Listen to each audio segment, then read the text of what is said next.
Hey, what's up, guys? It's JJ, the Lonely Bull in Asia here in Bangkok, Thailand. Another Sunday morning coffee. Thanks for tuning in this morning or this evening, wherever you're at. Thanks for joining. We're going to get things started in just a little bit. We'll wait till some others join us, but hope things are going well for you. Hope your weekend's good. Mine's been pretty good, been pretty busy, working on a couple of videos for my channels and getting my next music video ready, and that will debut hopefully tonight, my time. I've got one more hour to edit, so that's going to take a few hours to do, and then I'll upload it to my new channel, the JJ Radio Guy channel. So if you're not aware of that one, that's an 80s music channel, so I just play 80s music 2 hours a week, kind of make it sound like a radio show. So like if you remember listening to your radio back in the day, your FM radio back in the 80s, that's kind of the vibe I'm putting out. So, but we play great music, that's for sure. I recorded it before I learned about Bonnie Tyler's death. So next weekend, I'll do a tribute to Bonnie Tyler. So she passed away earlier this week. So anyway, so that's kind of what I've been doing. I did a couple of videos. I just posted one yesterday morning. That's doing pretty well, talking about if you're afraid to pull the trigger and make that move here, these are the reasons maybe why you're afraid to make that move. And then I actually did an interview with Ern. I haven't seen her for a while, so her and I got together for coffee the other day, and I interviewed her. She interviewed me, but I'll probably edit that video this week and post that later this week. So, but it's always a pleasure to see her. So. Anyway, what do we got here? What we got going on? UFC fight. Okay, Connor. Tough competition. Yeah, well, it's always tough. I think Ern's doing a live stream today, and there's probably other guys too. Jerry in Arkansas says, hi, JJ in chat. Hi, Jerry. Thanks for tuning in. Dr. Zombie says, good morning from Udon Thani. Thanks for tuning in this morning, Doctor. And everything's seems to be good to go. Can you hear me? That's the first thing, because last week I had my mic set up wrong, and I actually found out what was going on with my. So I use this software, this Voice Meter Banana. It's a studio software that I use when I record my music show, and I put my mic on mute, and I forgot to take it off. And everything runs through that, so that's why you weren't hearing it. So when I changed my mic input from that to just the regular mic, it was fine. So, but yeah, I got that all figured out. But anyway, you're fine, good, awesome. Yeah, yeah, I like my setup. I like my mic. I like my software, my master board. Audio board. That's works out pretty well for me, actually. So let's see what else is going on. So we could talk a little bit about the video I just posted. The what was it? I think I had 8 reasons or 10 reasons that people are holding back from making that move out here. So we can kind of talk about that. If you haven't seen the video yet, go check it out. I think it's a pretty good video, but yeah, we'll see how that goes. And if you have any questions on that or anything else you guys want to talk about, the plan is for me to go golf this afternoon with 3 of my friends. We're going to go to the Navy course again. That's the last time we went out golfing was where we went. But I don't know if the weather's going to cooperate. There's a chance for rain this afternoon, so we'll see how it goes. So we'll make a decision about 12. I'll probably just go till about 11 today, depending on how the stream's going, how the chat's going. But we're going to head out there this afternoon, probably around 12:30 or so, and hopefully the rain won't be an issue, and we can get 18 holes in. So that would be kind of fun. So that's my plan today. So I got my golf shirt on, and I got my golf hat ready to go. This is from North Shore Golf Club. I believe that was in Orlando. I think that's where I got this hat. good courses out there in Orlando. But that's been a while. That was back in 2020, I think I went golfing. Anyway, it's been a while since I've been back in the U.S. So how are things going with you guys? Let me know in the comments if you got any questions or anything else going on. We can kind of get into that.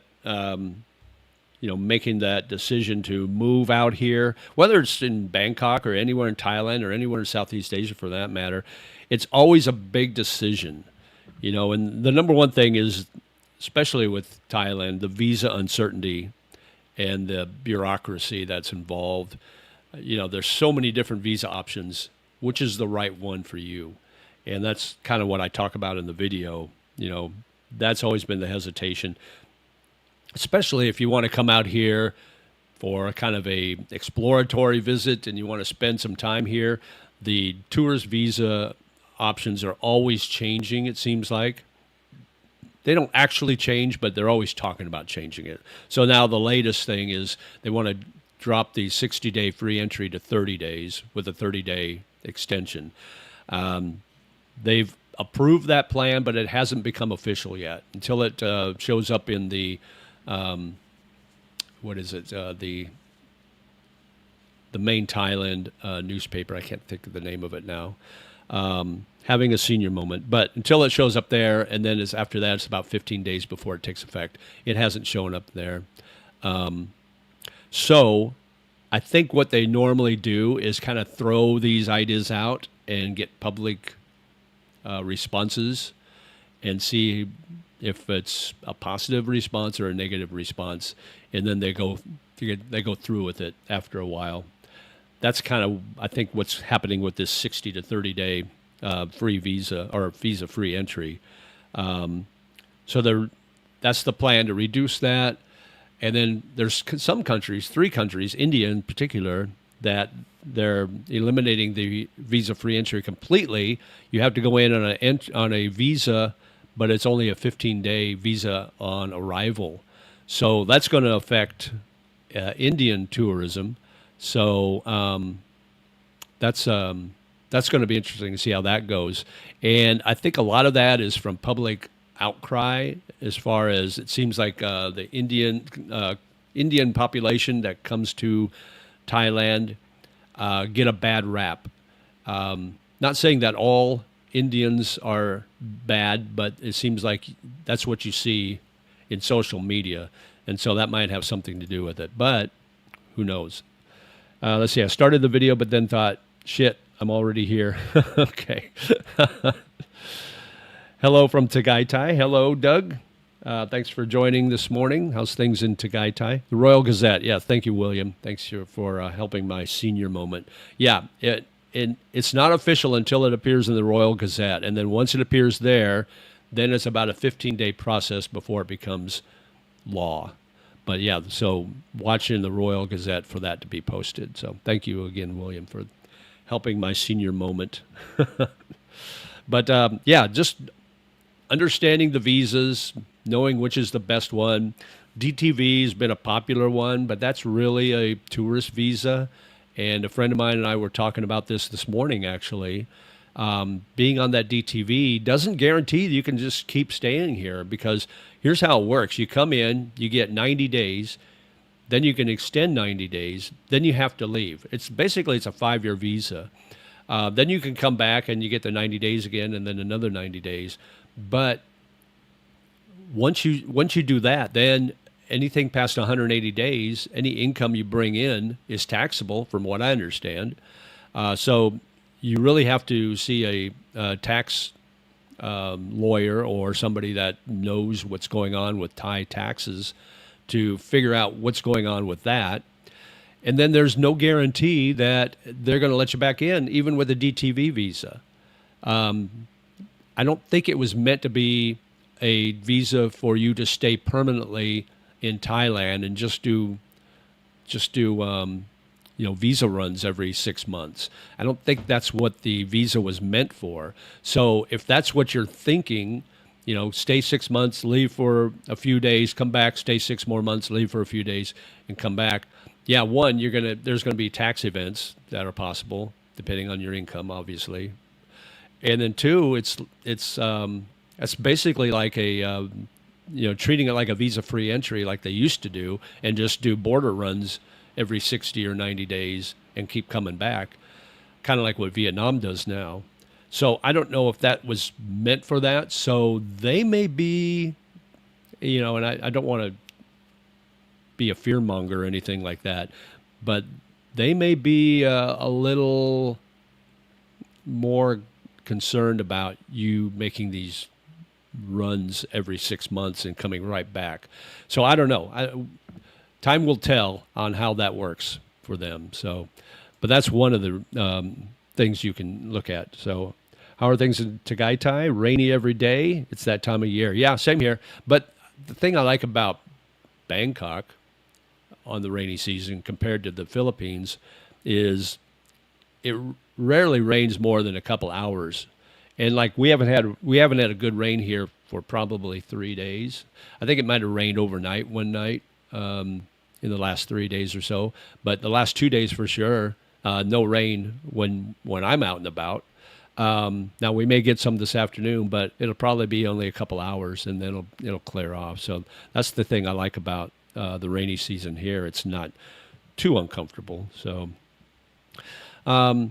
But other visas, I'm on the retirement visa now. You can come in on an education visa.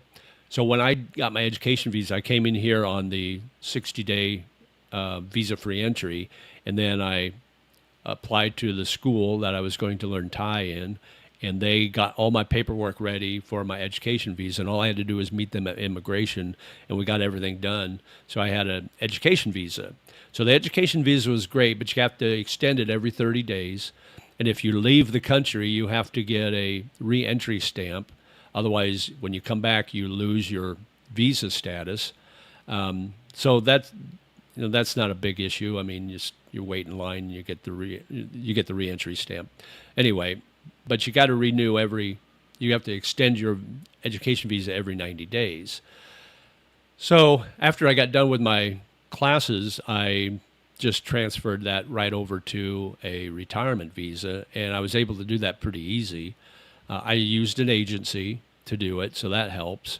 But since I was already on an education visa, which is also a non-immigrant visa, and I was on that 90-day period before I had to check in or renew, the agency I didn't have to wait 90 days before I could get my actual retirement visa, because I was already on the 90-day period. So I got my retirement visa pretty much right away. And it was only about maybe a month, not even a month, before I had to do my first 90-day check-in, because it was lagged over from my education visa. So I did that. And so the 90-day check-in is pretty easy. And now I don't have to worry until, I think, September for my next 90-day check-in. Now, if I ever leave the country, I'll still have to get a re-entry stamp, and that's like 1,000 baht for a single re-entry. So, and I'm thinking about making a trip out of the country here before the end of the year, at least once. So I'll have to get that. You can get a multiple re-entry stamp. It's like 36 or 3,800 baht, but you can go as many times as you want in that time period. I think it's that year that you have your retirement visa. So my retirement visa is good for a year, and then next year I'll have to reapply. So that's kind of nice. I don't have to extend every 3 months. I just do the check-in, and I think I can do the next check-in online, and I'll let you guys know how that works out. But yeah, so I'm on the non-O visa, retirement visa. If you apply out of the country, like from your home country, you can do the non-OA, I believe, and don't quote me on that. You're going to have to check with somebody who knows for sure. But you have to get proof of insurance, and you have to get a criminal background check too. I didn't have to do that already being here in Thailand and just getting the regular non-O visa. So I don't have to. I do have insurance, but I don't have to have proof of it, and I don't have to have proof of. I don't have to do the background check. So I guess they figure, oh, you're already here. If you're a criminal, we'll figure it out after a while. here on DTV. If they do not want me to stay past the 180 days, fine, their law, but they should give us a 30-day visa to close up our condo, utilities, etc. Yeah, exactly. So that's my worry is if you leave after 180 days and you come back and they say you can't come back, well, they should at least let you come in on the visa-free entry. They may cancel your DTV or whatever, but let you come in on the visa-free entry, which is 60 days right now, probably going down to 30 eventually. But at least that'll give you 60 or 90 days with the extension to figure things out. But all this is speculative. I saw this guy's video the other day, and he was doing a lot of hand wringing about the whole thing. And like right now, things are pretty status quo. But I think they're going to look into it, and if they make any changes, I think it's going to be one of these things where they have to go through the proper channels and then go make it official through the Gazette before anything changes. So who knows? I would be interested to see anybody who's on a DTV that's been here going on 180 days and planning on leaving and then coming back to do the next 90 days. Let me know how it goes. I would love to find out how all that works out for you. In Prompong yesterday, it poured. Oh, I guess it did rain yesterday for a little bit. Yeah, I was in my condo. Yeah, you're right. I apologize. Yeah, it did rain. I was in Prompong. I live in Prompong, so yeah, it did rain. In fact, I was chatting with someone in the Philippines, and I said, "Oh, I'm just hanging out in my condo," and they go, "Is it raining?" And I almost said no, and then I happened to look outside. I had my shades closed. I happened to look outside, and yeah, it was pouring. So yeah, you're right. But it only lasted maybe an hour. I don't even know. Am I the only one that thinks them taxing you when you are on a tourist visa and can't even open a bank account is crazy? You're not working in Thailand and already support the economy by spending money. Yeah, I kind of agree with you, so you're not alone on that. I think the thing is they don't want somebody just to live here long term and be on a tourist visa. That's the whole thought process, I think, for them. But who knows how they're going to go around getting things figured out. But yeah, with me, it's like I only transfer my Social Security money over. So that's not taxed. So I don't have to pay any taxes. In fact, I went to the revenue office here in Bangkok on Sukhumvit and asked them. I told them, it's like, okay, here's the money. I transfer a portion of my Social Security from my U.S. bank account to my Thai bank account every month. And I go, is that taxable? And they go, no. And then I said, I do have a YouTube channel and I make a little bit of money on that, but that money goes into my U.S. bank account and it doesn't come over here. Is that taxable? And they go, no. I go, do I have to fill out my taxes here in Thailand? And he told me no. I probably should have got it in writing, but that's the advice, or that's the information I got right from the Revenue Department. Now, don't take it as the gold standard. Check for yourself if you're in a situation where you think you might have some tax implications here in Thailand. Check with somebody that's official that knows.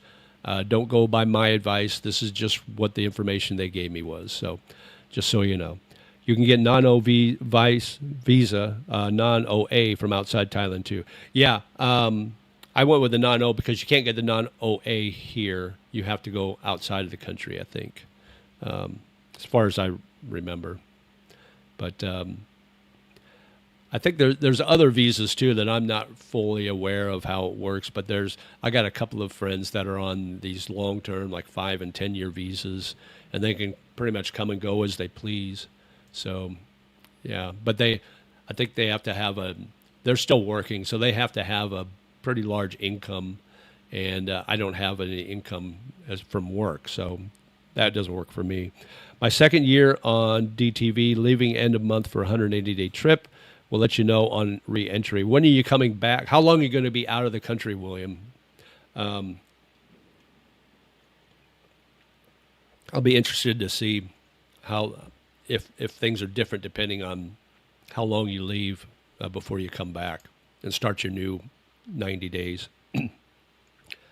I just talked to a new expat Friday night. He was considering Thailand, but the always changing visa regulations gave him hesitation to go.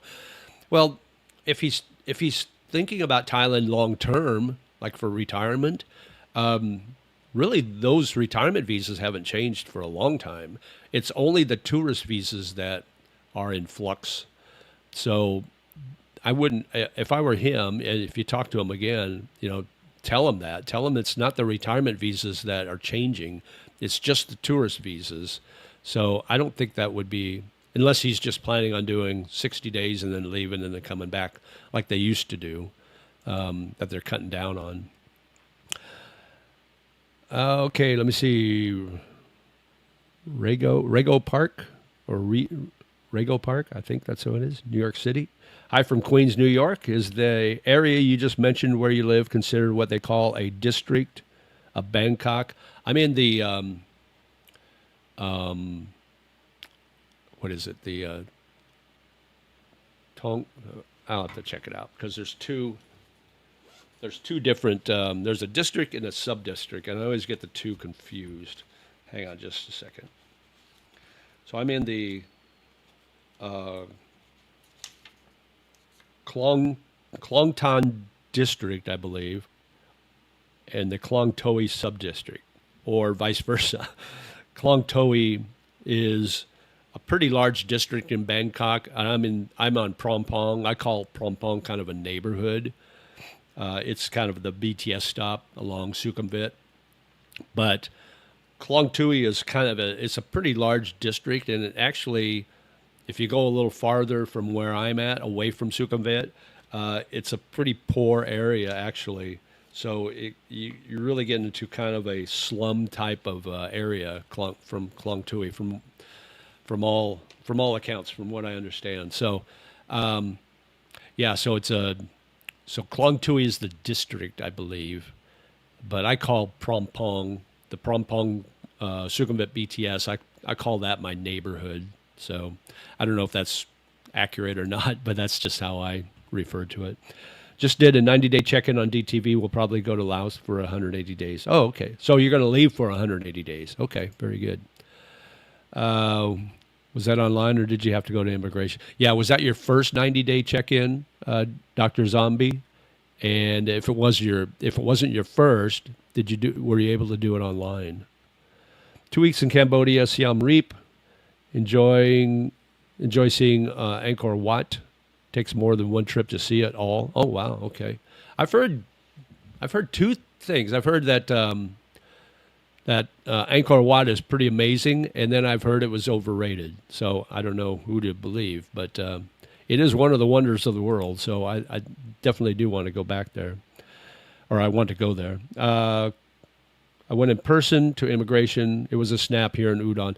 Yeah, it's pretty easy. When I did my 90-day here, I go to the Division 1 immigration office, which is outside of Lock C, near Lock C. And you go upstairs from the normal, where you normally do your extensions on the ground floor. You go up to the second floor. And it took me maybe an hour and a half total to get my 90-day. It's not that big an issue. I was going to wait until my next trip home to switch from DTV to non-O.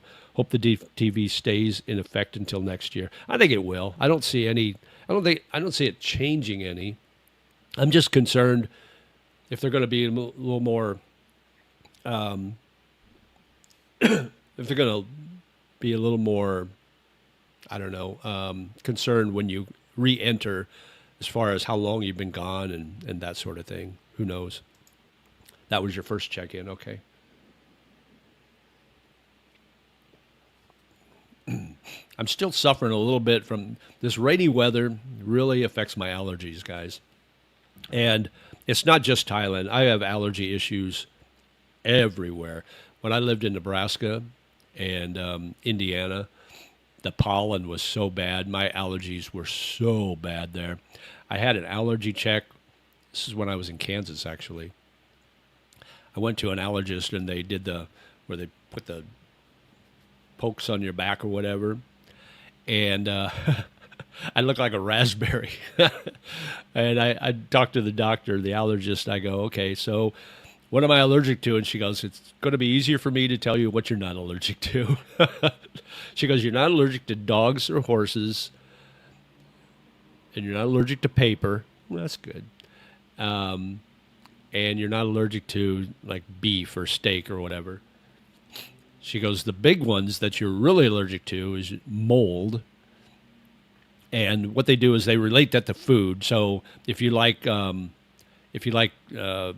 seafood like lobster and crabs, that's a mold family. If you like pizza, anything with bread, that has yeast, that's mold. Beer's mold. So anytime rain is a mold season type thing. So anytime it's rainy and I eat bread or pizza or I drink some beer, it really affects me. So I've been laying off the beer this weekend, and but I haven't been laying off the bread necessarily. I still have a couple of slices of bread with the sandwich or whatever. But anyway, so that was the big thing, and then the other thing was cats and maple trees. And we had four maple trees in our. I guess this was in Indiana at the time. We had 4 big maple trees in our yard, and so it's like, oh great, I'm screwed. And what else was I allergic to? That was major. Crabgrass or some sort of grass. So I was pretty screwed. So I get affected, and dust. So I guess I misspoke. The dust allergies is the seafood. So the mold is the pizza and the beer. The dust allergies is the seafood. Dust mites. Dust mites are actually little tiny microscopic seafood, like crabs. Like if you like crab meat or lobster, that's dust allergies. So I'm screwed whether it's in the summer or the fall. So anyway. So I take an allergy pill every day, and it usually keeps it at bay for the most part. Kiki and Jasmine are on. Hey, good morning, Kiki and Jasmine. Thanks for coming in this morning. Thanks for being a member, by the way. I appreciate that. If you want to be a member and you're not, it's only 99 cents a month. I think I'm going to raise that price for new members coming on, probably to $1.99, but I don't know when I'm going to do that. Anyway, you get to see videos before anybody else, so... the high desert brush gives me August, September allergies. The jungle doesn't. Oh, awesome. Allergic to beer and pizza. I'm going to walk into... I know, right? At least I can eat steak. To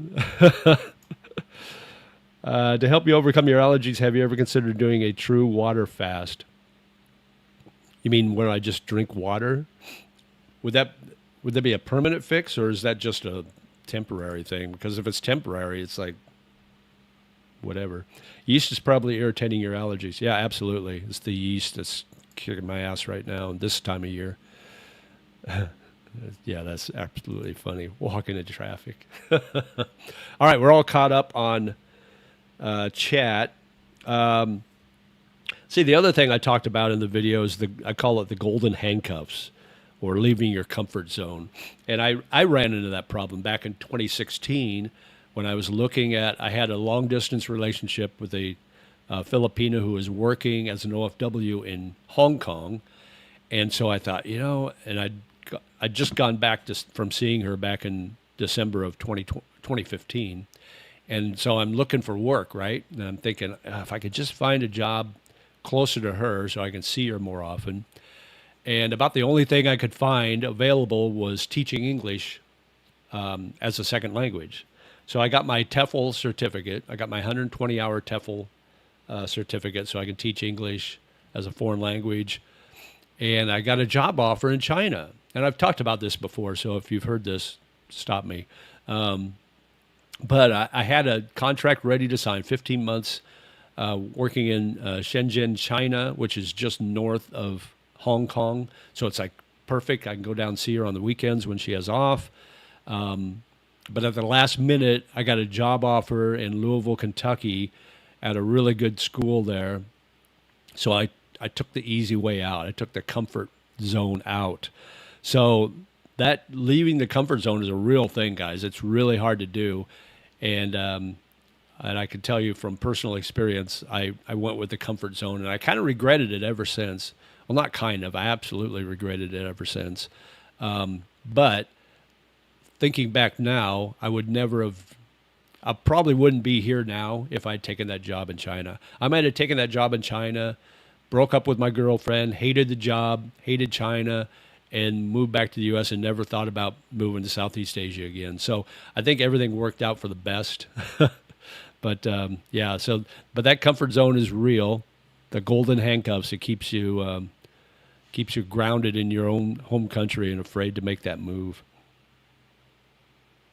High desert, New Mexico.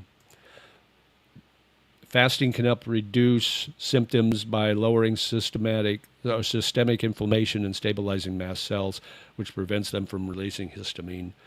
Your body can shift resources toward cellular repair, whatever. I'm not going to change my eating habits. It only happens every once in a while, so it's not a big deal. So, but thank you, doctor. After 96, you'll notice marked improvements. Well, if I'm still alive in 96, I'll let you know if I see marked improvements. Shenzhen is awful. I've never been there. Hours. Eastern Washington State. I thought you were watching the fight, Steve Austin, $1 million man, $6 million man. Eastern Washington State is desert. Oh, wow. Never been to Washington State. Never thought about, really. I mean, what is it? The Puget Sound would be kind of cool to visit up there. But, yeah, it rains a lot there, so I would probably, in the northeast or northwest, I would probably be miserable. Either just have allergies all the time or just be depressed from all the rain. Military brats who never called one place home, then joined military after was a government overseas contractor, so no comfort zone for me to break away from. Yeah, I was kind of the same way.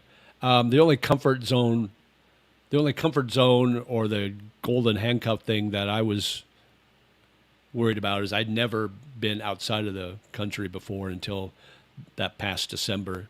So I'd visited one time outside of the country, but the thought of actually living there was a whole new concept for me.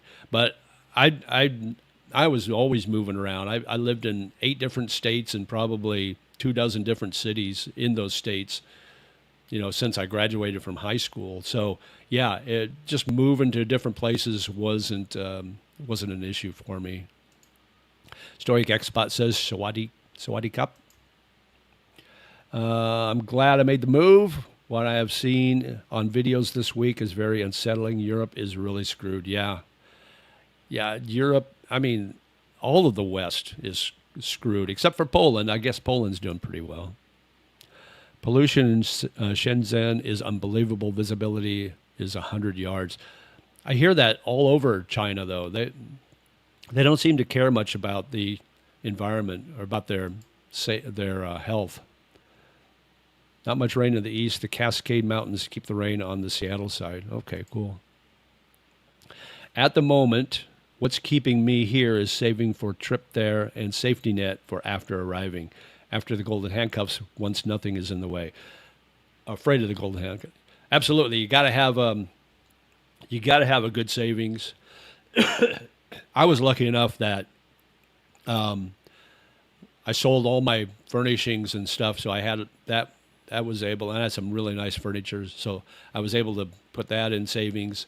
And then my company gave me a nice little bunch of money for the move that I spent pennies on the dollar to actually move. So I had all that in reserve plus my normal savings. So that was really good. But yeah, you've got to, especially the initial move is going to cost you, your tickets, your staying in a hotel or Airbnb until you find a permanent spot to live. Your lease, you're gonna pay at least 1 month's rent, probably 2 months deposit. Some places want two and two, especially in the Philippines. They usually want 2 months rent, 2 months deposit right up front. So there's a lot of big expenses, items that you don't have in your household that you need that the owner doesn't supply.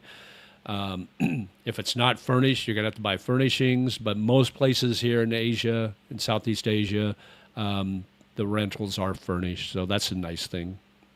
Some of the furnishings aren't so great though. Should have an affordable way to buy an open-end ticket, return ticket, so no matter what, you don't get stuck here begging on the street. Absolutely, yeah. Yeah, if everything falls apart tomorrow, you've got to have money to buy a ticket home. That's the number one thing. Yeah, you're absolutely right, William. Do you go to any of the comedy night sessions that Alex from Tiger coordinates, Upper Deck, etc.? I saw one of his videos, and he mentioned that, and I thought about going, but I ended up not going. So I'll get there eventually. I'm not a big comedy club guy. It's okay once in a while, but I may go one of these nights. Ask an expat. Hey, good morning. How you doing, Brian? Hope things are going well for you. How's your trip? You're up in. Let me think here. Where are you? You're in northern Luzon now, or you're in Cebu? I can't remember where you said you were going. Oh, you're in. Don't tell me. You're in Baguio, right? I think you said you were in Baguio or heading that way. I love the freedom of slow travel to Southeast Asia region. No lease, and as soon as you get bored, you simply move on. I tried that in 2023. I tried the slow travel thing where I'm just staying at one place for a month and then going on to the next. I hated it. It's not for me. Now, a lot of people love it, and a lot of people, they swear to it. But I need a home base. I need some place I can go back to and feel like it's home. Not a doctor, just trying to help you. If you can improve the bacteria in your gut, you'd be better. Fasting works, but we're all different. Allergy free now. Great in Sagada, cold. Okay. Yeah, you're up in the mountains there, right? Yeah, mountain provinces, Sagada. I don't think I know where Sagada is. Is that beyond? Is that north of Baguio? I don't think I know where that is. But appreciate you watching this morning. So we got 26 on. That's not too bad. Let me see. Where are we at on time? About 40 minutes in. Slow traveled Europe, but only 90 days in Shenzhen. Then spent time in the Balkans. Still saw most of it. Okay, cool. 5 hours north of Baguio. Oh, you're way up there then. Let's see. 5 hours north of Baguio. So my first girlfriend, let me get a map up here. Hang on a second, guys. Let me share this screen with you.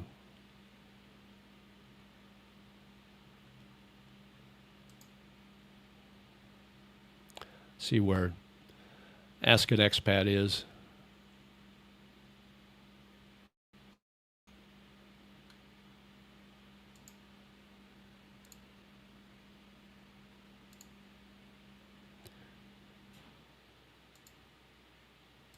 Okay. Should be able to see my map here shortly. All right, so there's Manila. Give you a reference. So Angeles City, Tarlac. There's Baguio, so you're in the mountains there. Oh, he's up here in Sagada. Okay, so he's quite a ways up there. But he's got a ways to go to get to the very top. Are you going all the way up north? So let me tell you where my first girlfriend I had, where she lived, if I can find it now. I know it was a long trip by bus from Manila. Here's Cabanatuan City. That's the, if you think bikes are crazy, the bikes with the sidecars are crazy and like, oh, I don't know, like Dumaguete or Tagaytay or wherever. Try going to Cabanatuan City. It's nuts. There's so many bikes there. I mean, I don't think anybody has anything other than bikes. So she was in, let's see if it shows up. It's a small town. Um, and I can't remember the name of it off the top of my head, but it was right around Cabanatuan City. Oh, where was this? Oh, here we go.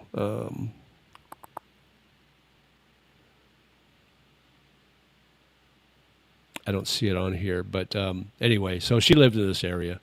So we took the bus. It was like a 4-hour bus ride, and no AC. It was hot. Even though it was December, it was still hot in this bus. We had to, I've said this story before. I had to sit. The bus was full, so they put these planks, like these 8x2 planks, across the aisle, and people had to sit on the plank. So I had to sit on this plank for 4 hours in the heat of this bus. And then the first stop they made outside of Manila, this vendor got on. And he was selling these bags of food to everybody, and they were like pork rinds. So everybody was crunching the entire trip, the entire 4 hours. I was losing my mind, but it was definitely an experience. My first trip to the Philippines, my first trip out of the country. I can't remember where it was. What was the name of that city she lived in, or that town she lived in? It'll come to me later. But anyway, so there's a little geography of where Brian's at right now. He's way up there, though. Let me see. Let's go back to where he's at.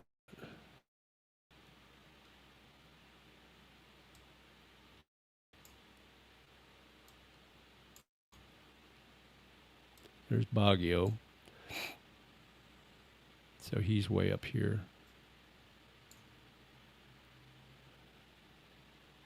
So right here. He's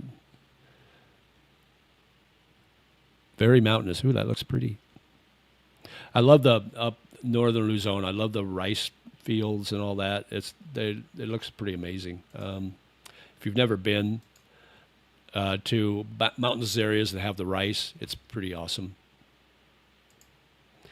Great to tag up, brother. Yeah, you too. Have safe travels. Don't get in a bike accident like I did. Vegan next, then the furthest north tip of Luzon next week. Vegan City is really cool. You're going to love Vegan City. It's so neat looking. It doesn't look like anything you'd see anywhere else in the Philippines. Malaysia is a good place to go during the rainy season. I think that it's the east part that is nice from May to September. Oh, awesome. Heading here in about 5 days. Okay, I got your coordinates there. Yes, KL and Penang are great visits. I've been wanting to go to Kuala Lumpur. I haven't yet, so maybe this year will be the year I go, at least for a weekend or something, just so I can say I was there. Is the only cruise port in the Philippines in Manila. For cruise lines, I don't know. I don't know for sure. Somebody online that might on the chat here might know the answer to that. I'm not sure. I've never looked into cruise ships, so that I couldn't tell you. In Luzon, there's ports. Let's see. I've seen cruise ships in other places in the Philippines, but I don't know about Luzon Island. I don't know about that. Brian might know. He's on. Brian, see, KL is a great city. Love visiting it. There's a guy that I know, and I can't remember his channel name now, but he's focused completely on cruise ships now. But I can't remember his name.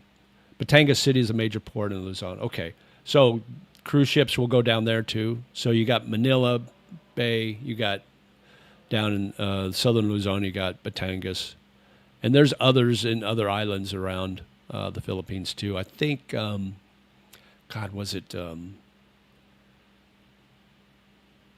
I can't really remember. Maybe Cebu, somewhere on Cebu Island. Maybe they do that. Maybe they have a port for cruise ships.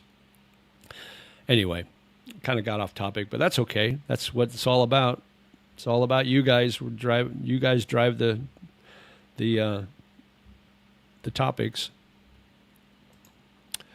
Unsure about cruise ships, but a lot of ro-ros and shipping goes out of Batangas City. Okay.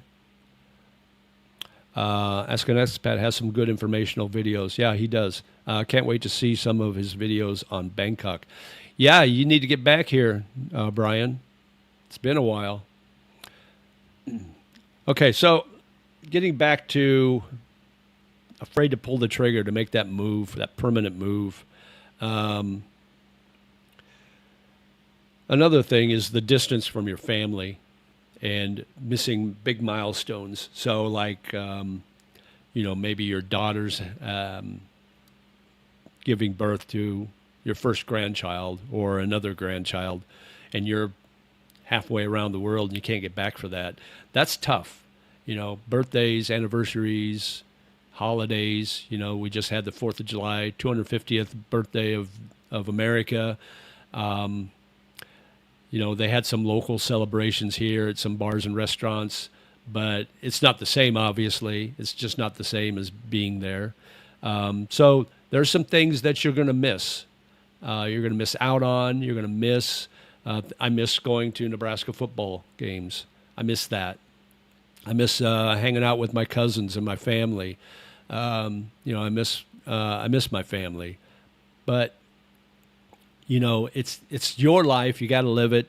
One thing I saw this on a video, and I'm gonna do a video on this.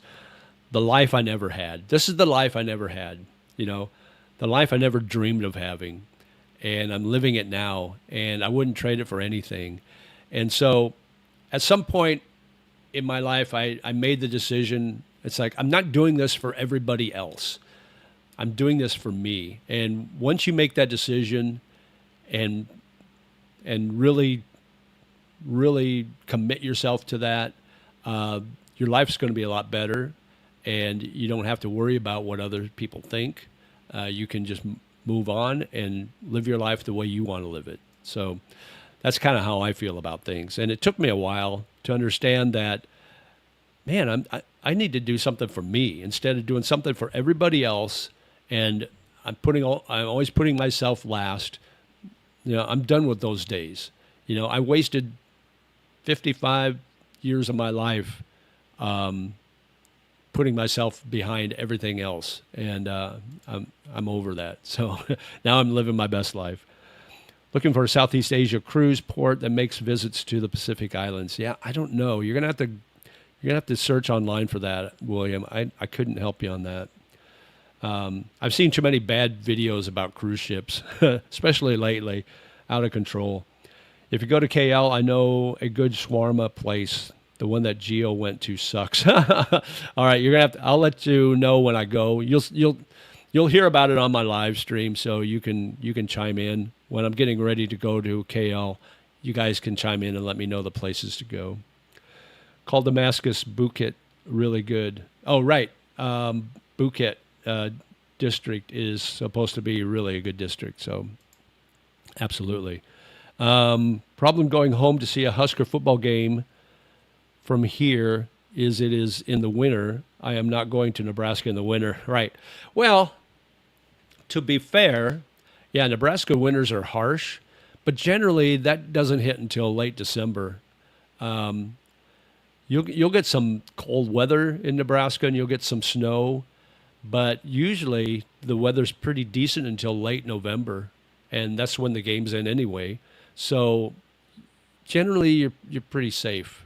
You'll get some rainstorms. You'll get a lot of rain, but the real brutal cold doesn't really hit until after December. So, but yeah, I hear you. Nebraska, it's placed geographically. It's placed in the perfect storm for the United States because it's landlocked. So you don't get any moderate weather, really. I mean, you'll get a little bit of it in the spring and a little bit of it in the fall, but you'll get the brutal extremes. You get the brutal cold winters where it gets below zero for weeks at a time. And you'll get the hot summers where it's above 100 for days at a time. So yeah, it's so weird. It's geographically placed that, and it's funny because Western Nebraska is so different than Eastern Nebraska as far as the weather. Western Nebraska is really kind of a desert, but you'll still get extreme weather. But Eastern Nebraska is very, I mean, it rains quite a bit, to be honest with you. It's very green. And it's like that in all those states that run up and down Nebraska, Kansas, Oklahoma, Texas. If you go to eastern Kansas or eastern Oklahoma or eastern Texas, it's very green and very nice. Western Nebraska, western Kansas, western Texas, it's all desert. It's all dry and kind of ugly, actually. It's a weird phenomenon that whatever that line is it longitude or latitude? I can't remember which is which. Anyway, it's that line on one side or the other, the weather's going to be completely different. Is there any beach worth a trip for 3 or 4 days while in Bangkok? Well, Bangkok is my base on a trip. I know Pattaya, Jomtien are easily accessible by bus or cab, but not into the mongering scene. Well, Hua Hin is just a little farther on the other side of the Gulf of Thailand. They've got a nice beach. It's very quiet. It's not chaotic like Pattaya is. So it's more of a retirement community. So it's pretty quiet, and they got a nice beach, and they got some nice restaurants and coffee shops there. So that might be something. There's another beach that's right at the end of right at the beginning of the Gulf, right outside of Bangkok. I've never been there, but I've wanted to check it out, and I will one of these days. But I'm not sure what type of a beach it is or not. So you don't hear much about it. You know, the beaches you hear about are the ones in the island south. But that's a little bit of a trip. Agreed about winter. Mountains of northern New Mexico are freaking cold at night. Yeah, that desert cold is cold, man. I thought to wait until my mom passed away to move to Thailand, but she is a trooper, so may outlive me. She understood, but being this far away is noticeable. Only drawback I see. Yeah, I understand. Both my parents are gone, so I don't have anything holding me back in that. I've got 3 older sisters, and a couple of them aren't in the best of health, but it is what it is. So you, like I said, you got to kind of have your own life too. And if you have those emergency funds, if you need to go back, you can. The only way I would go to a Nebraska football game is to watch the Iowa Hawkeyes make cornstarch out of them. Stop it. This is a no Husker bashing zone, Ken. I still live on the fantasy Husker football of Tom Osborne era. Things have changed a lot since then. Yeah, bad managing. You know, when you get a horrible athletic director and a horrible president that wants to change things, and they make changes for no particular reason when they're firing coaches that have 9-10 win seasons, and then they bring in guys that can't get to 500. It's been a rough 20 years, guys, 25 years. Maybe I'm the only one, but I love winters. I need change in seasons. I don't know how people live all their life in perpetual sauna here. I love visiting Southeast Asia, but can't imagine living forever. Yeah, I like seasons too, but in small doses. Like I couldn't live an entire winter again in Nebraska or in the Midwest. That would just be too much for me. So this winter, this December, I'm planning on, right now, the plan is to spend Christmas back in Da Nang, Vietnam. Because in Da Nang, it gets pretty chilly in December. It's rainy season, so it rains quite a bit. But to me, it feels like, it gets in the 50s and it's chilly, it's a little breezy, and you get some rain. And it feels like late November in Nebraska where they're just, the holiday season's just kicking in. Thanksgiving's around the corner. They're talking about Christmas. They're doing the Christmas decorations, and you're hearing the Christmas music. That's what Da Nang, to me, feels like in December there. And everything's Christmassy. It's really neat.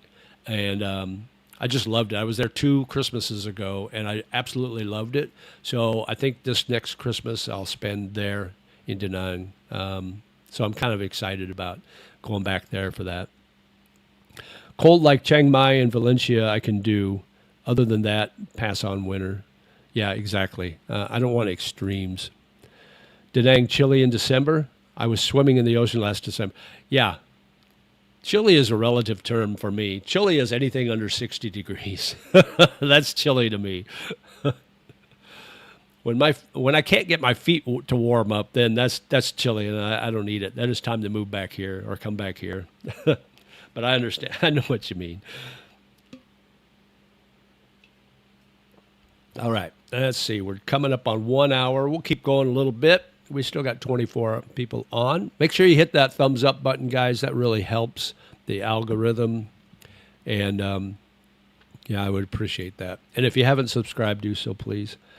I'm following in my father's footsteps. He retired in Shenzhen, China. I moved to Udon Thani for my retirement. Good for you.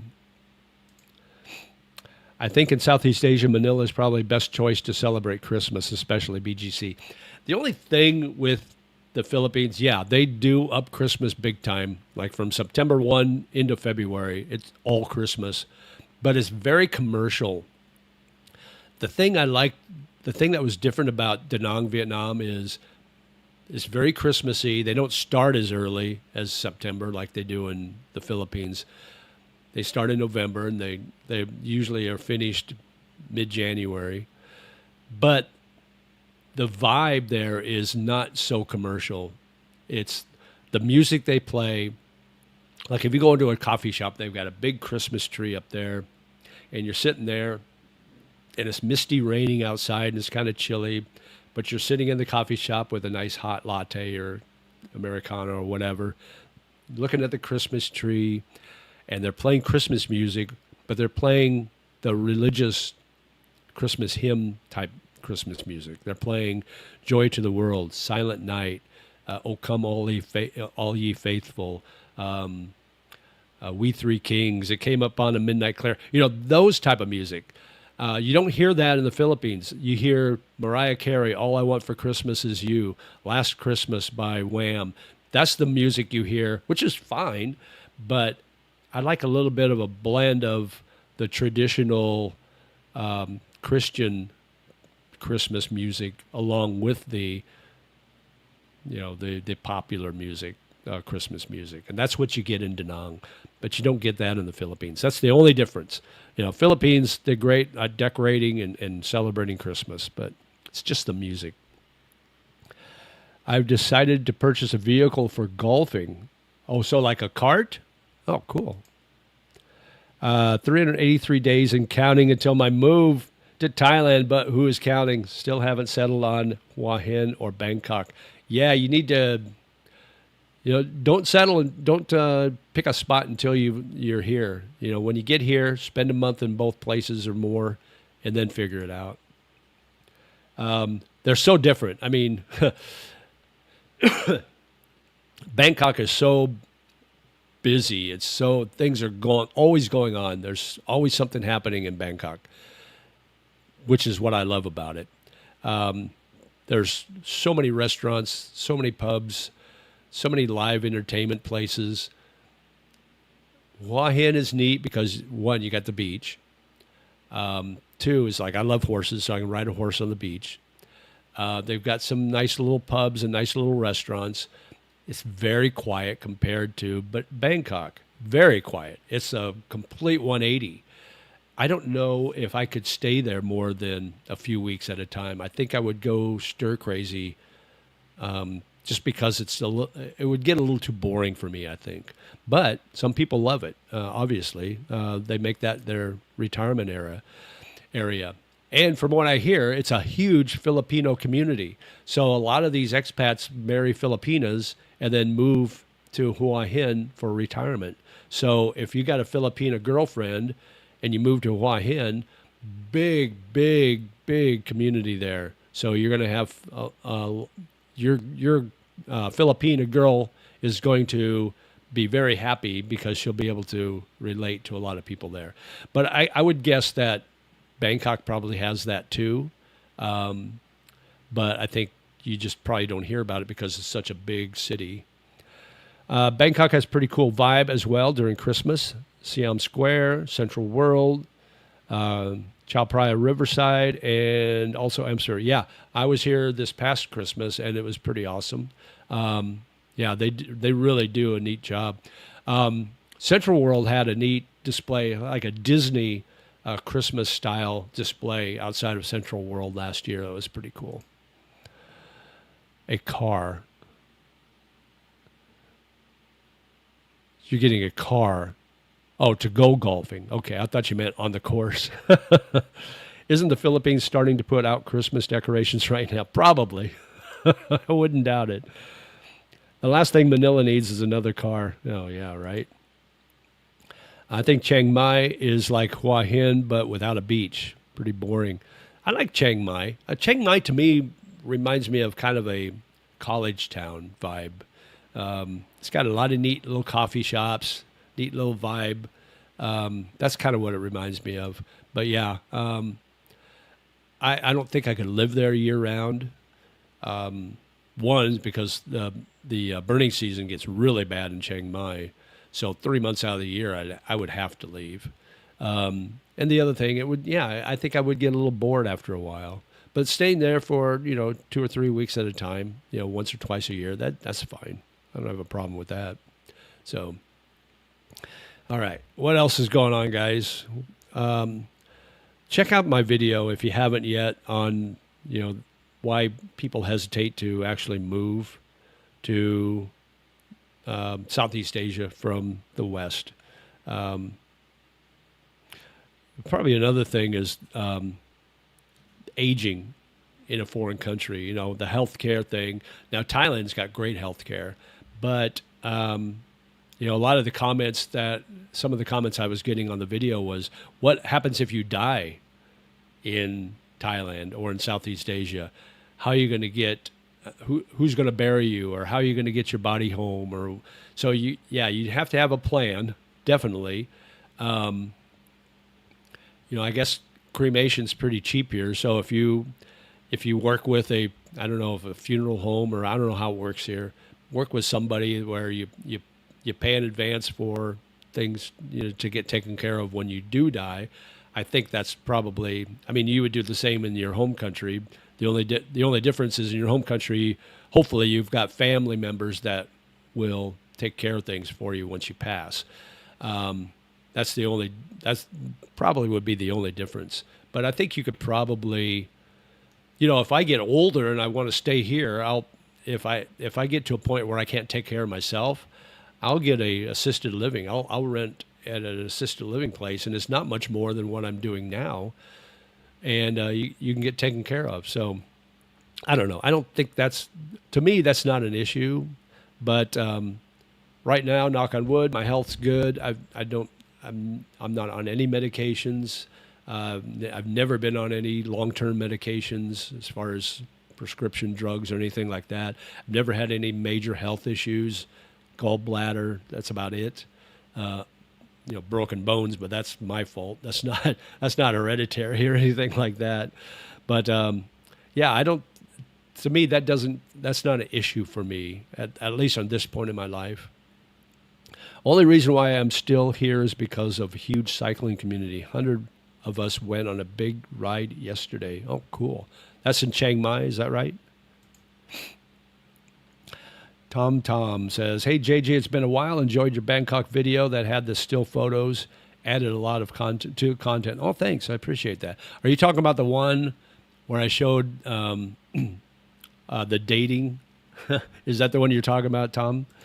I got a lot of comments on that. Healthcare is why I chose Thailand for retirement. Yeah, healthcare is great here. Yep. Yeah, Chiang Mai. Awesome. The problem is some expats never think about funeral costs, like Mark Thornton. Yeah, he, that would be a study in what not to do when you live overseas. Everything he did was wrong. He stopped taking, from what I understand. I don't, and I'm hearing this second, third hand, but from what I understand, he stopped taking his medications. He lived so far away from a medical facility that it would be nearly impossible if he had an emergency to get him where he needed to be on time to save his life, and that's exactly what happened. So you gotta think about that. It's like, oh, living my life in in Valencia in the province it's beautiful. It's jungle out here. It's beautiful, but what happens if you have an emergency, medical emergency, and you need to get somewhere? The problem with the Philippines is their ambulances aren't set up to take care of you while they're taking you to the hospital. It's basically a van. It's basically just transportation. They don't have the whereabouts. They don't have the skills. They don't have the equipment to resuscitate you if you have issues on your way to the hospital. So all of those things you have to keep in mind. But yeah, that's why I would never live in the provinces, just for that one reason alone. Not to mention that everything else, convenience-wise, is not there. Cremation costs about $300 US here. Starts about $2,000 back home. Told my family not to claim my body if I pass away here. Just need to get arrangements settled. Yeah, you know what? I think maybe somebody posted on my video those amounts. It might have been you, William. So thank you for that. But yeah, I mean, 300 compared to 2,000 minimum. Absolutely. Yeah, just make my body ashes and cast me into the Chao Phraya River or whatever. I don't really care. At that point, it's just a vessel for my soul, and my soul's one place or the other. And whatever you want to do with my body, you can. Feed me to the hogs. I don't care. That's kind of morbid, but Hua Hin is on my list because the beach, duh, and the train can take me to places on the southern west side of Thailand, cheap and easy. Yeah, absolutely. Hua Hin's a nice place. I like it, but I don't know if I could live there long term. Maybe. It's cheap. I tell you that. It's a lot cheaper than Bangkok. Hua Hin has a lot of retirement nursing places. Yeah, I actually looked into that, and they're not that expensive. And so if I get to that point where I need assisted living, I would probably do the Hua Hin thing. 3 squares a day? What the hell? Yes, the one with the dating. The pics alone were as effective as a video for me and enhances the content greatly for me. I enjoyed the more personal glimpse into your life. Yeah, that's probably the first and maybe the last time you'll see what my dating looked like or is in the future here in Bangkok. I didn't show any of my the girls I dated when I was in the Philippines. Those were all Thailand.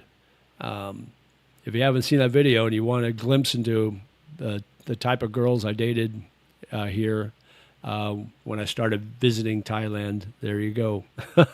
There's your glimpse. That's all you're going to get. My father's funeral cost $10,000. Wow. Yeah. And that's probably on the cheap end too. But yeah.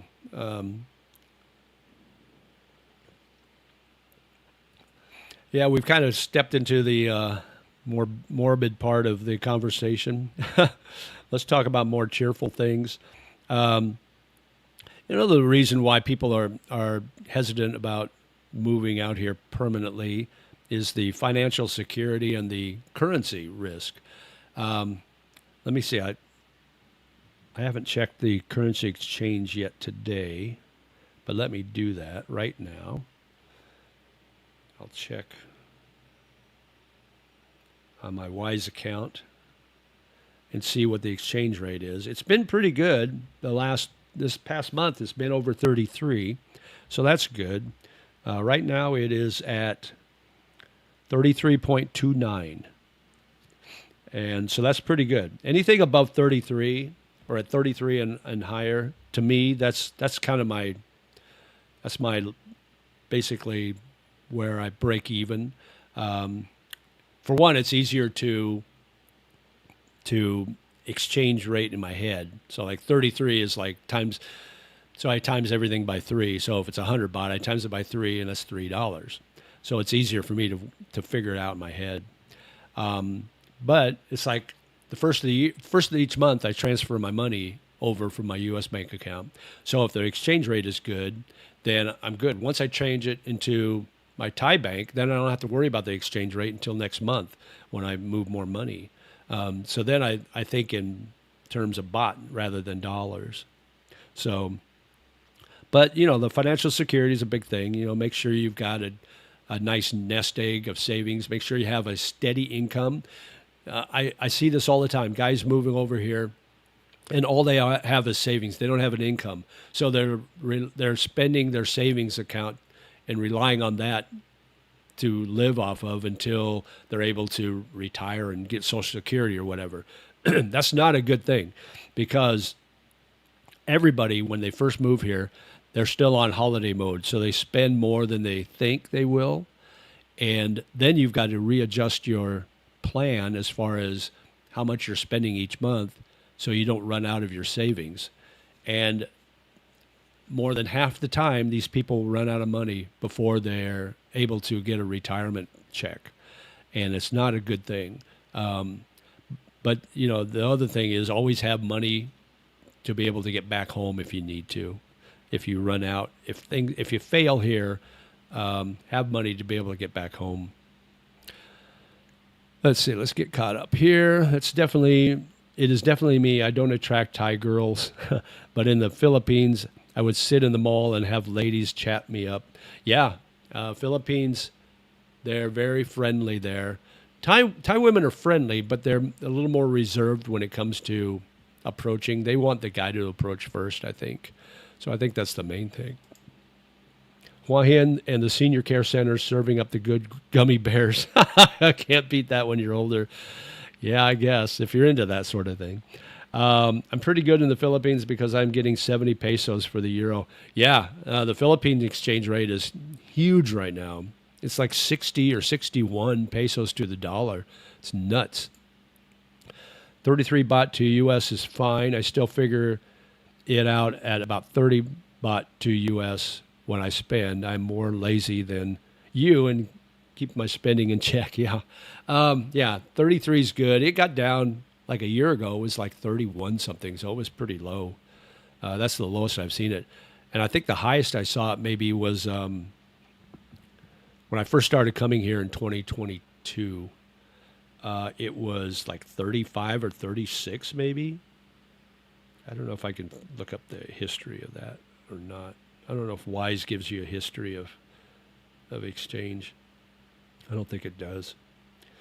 It doesn't look like it does. But anyway, it was like 35 or 36 about, when was that, 4 years ago? 2022? Yeah. So it was really good then. I was loving it.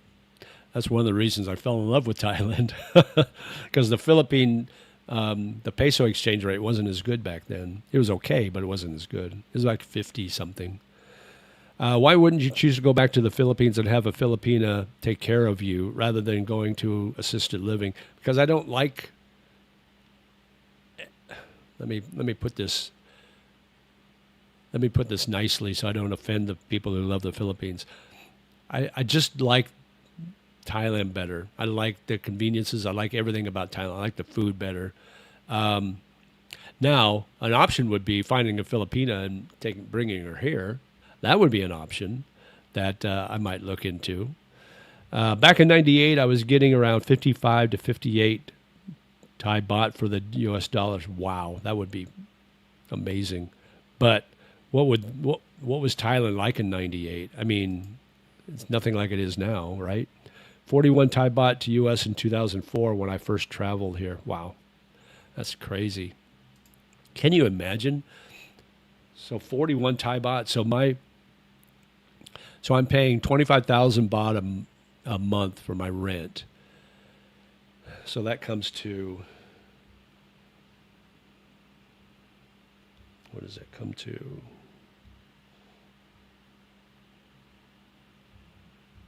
So about $750 a month is what I'm paying for rent.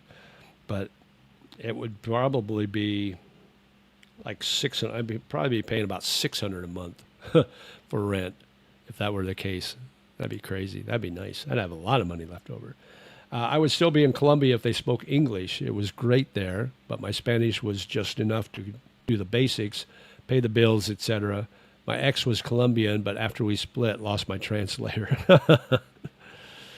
So what about here? I mean, do you speak Tagalog or Visayan, or if you came to Thailand, would you learn Thai? In 2004, Walking Street was wild and fun back when I was a butterfly. Looks like an Indian outlet now. Yeah, it does. Everything's Indian over there. Colombia is the Spanish-speaking Siamese twin of the Philippines. Very similar. Oh, okay. Never been there. Never really had any desire to go there. So maybe at some point.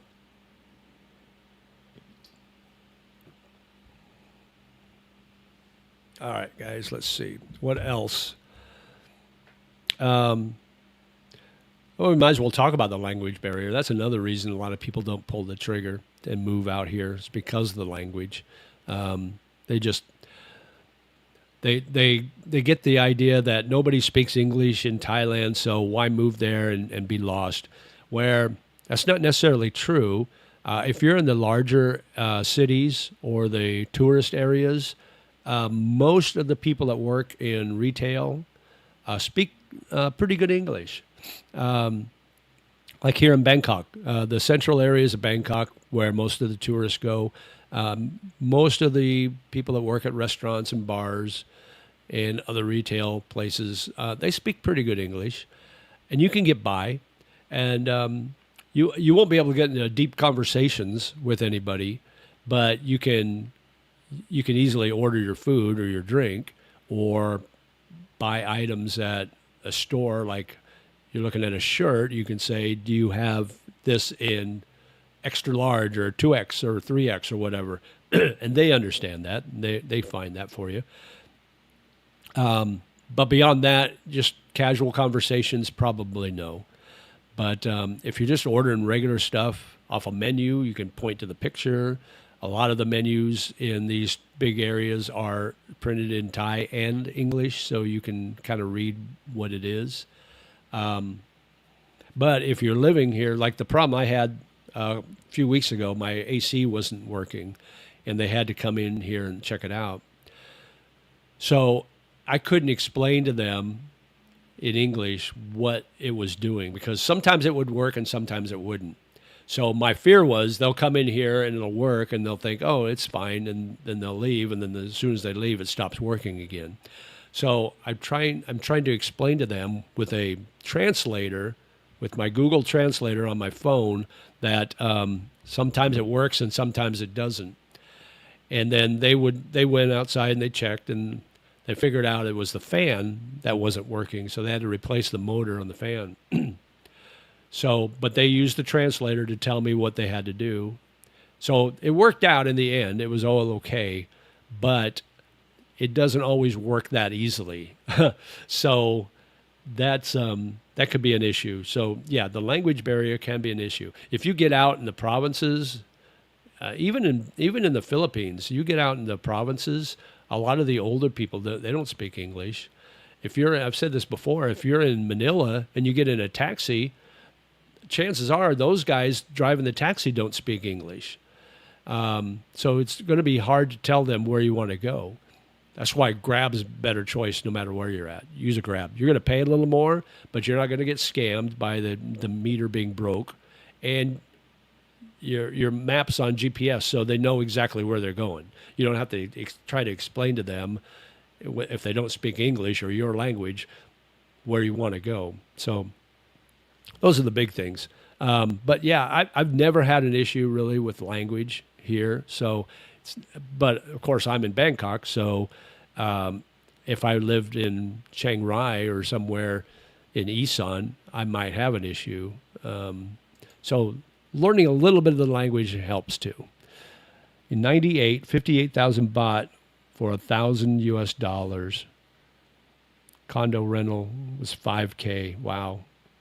So 58,000. So was $1,000. So my condo is 25,000. So that's less than half of that. So I would be paying probably $450 a month at that rate. Whew, that would be nice. Like almost half.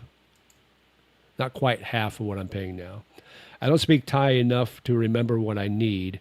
I stay near the Green Line, and it is no problem. I should learn more since I'm here long term, I know.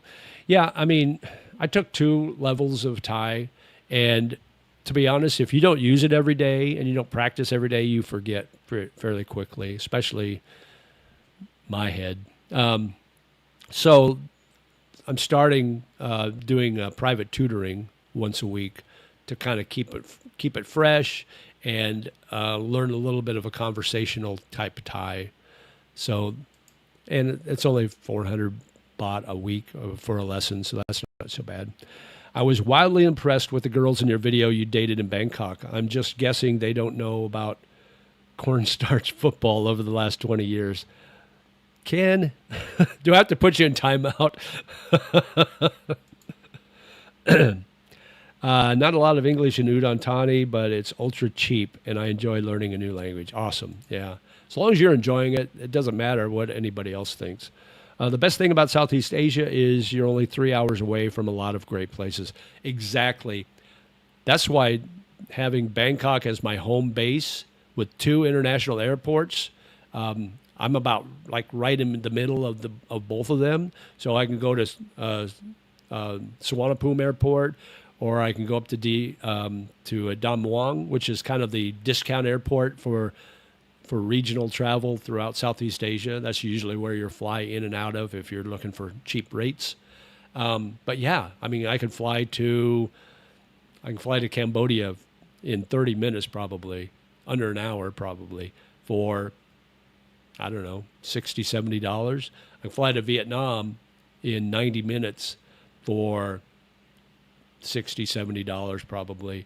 Fly to Kuala Lumpur cheap and doesn't take long. I think the longest flight of anywhere I would go is probably to the Philippines. That's like 3.5 hours. And it's like $100, maybe a little more. It's a little more expensive to fly into Manila now. I speak Thai fluently. I can fluently say 3 words I learned. Oh, very good. Good for you. You get an A+ for the day. Any thoughts or stories on anyone dating a lady from Myanmar in Bangkok? They are the nice people. You know what? Myanmar, the girls I've met here that are from Myanmar are beautiful. Absolutely gorgeous. There's a couple of bars and restaurants that I go to where most of their staff are from Myanmar. I shouldn't tell you my... Oh, I will. There's PJ O'Brien's up in Prakanong, or Ekamai, Prakanong, I guess it is. They have a couple of girls that work there during the day that are Burmese from Myanmar, and they're gorgeous. They're cuter than a button. There's a couple of girls that work down here on Prompong on 33-1 at the Laughing Tiger. There's I think maybe 3 or 4 of them that work there that are from Myanmar that are really cute. If you go to the Brewbit craft beer, there's one in, I think, Ekamai, and there's one in down on Soe 22, I think. Anyway, those are owned by Burmese people, so most of the staff is from Myanmar, and they speak pretty good English too. So I don't know. They can't go back home, because if they go back home, they won't be able to come back here and work. So they stay here to work. And I don't know about dating. I don't know if I think they would be fantastic girlfriends. I think because they're so sweet. So I think that would be a plus plus. But I don't know if they. I mean, these girls are all young, so I don't know if they have an age gap thing. I don't know that they would date anybody much older than them. I really don't know. But they are very, very cute. I will say that. I will say 20 Hail Marys, good for you. Only 20.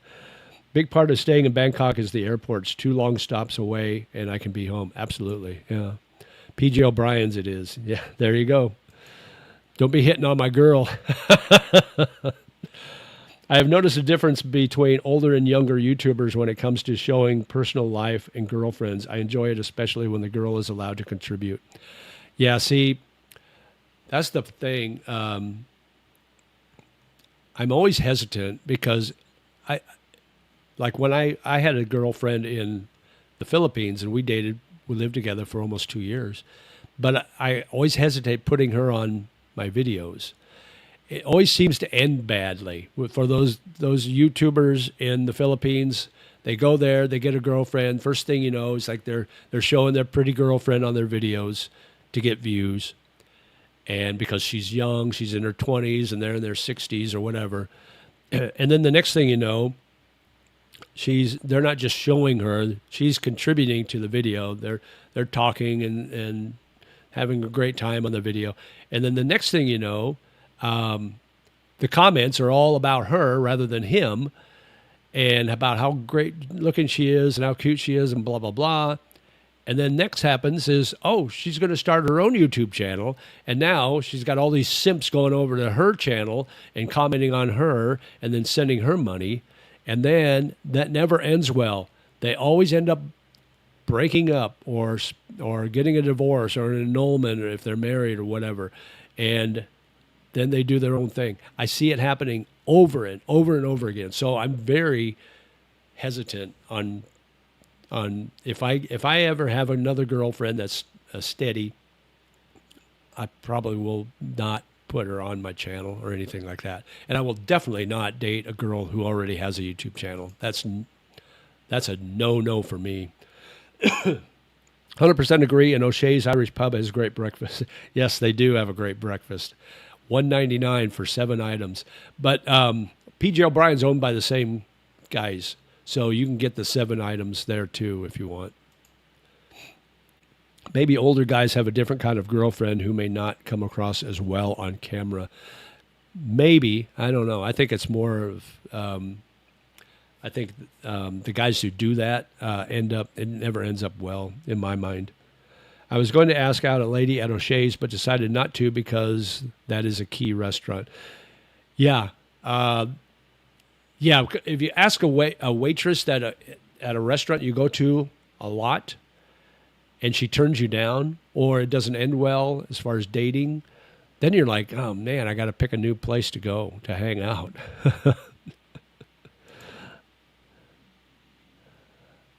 Later, got to go watch Conor get his ass whooped in UFC. Oh, that fight's about to start? Okay. Oh, cool. Yeah, it's like watching old rock and rollers from the 70s still doing tours, doing concerts, and they've lost it all. They've lost their voice and everything. Is it possible to have a real relationship with a Thai, Cambodian, or Lao?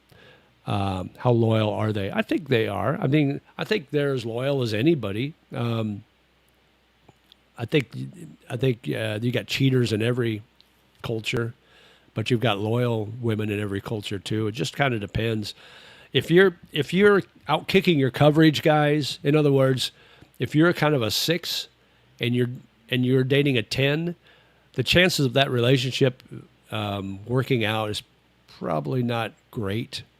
So you have to go in with kind of that reality check and eyes wide open, so to speak. But if you find a girl that's, she's a 10 to you here, or let me rephrase that. She would be a 10 in the U.S. or from your home country. She may be a 7 here, but she's a 10. If you took her back to your country and showed her to your family and your friends, they would say, oh my God, she's a 10. Because if you're an older guy and say if you're 65 and you're dating a 35-year-old Thai girl, she's probably going to be more loyal to you because she's past that age of fooling around. She wants to settle down now. So I think it's possible. So I wouldn't worry about it. Just be careful where you go. Beware of the dowry. Yeah.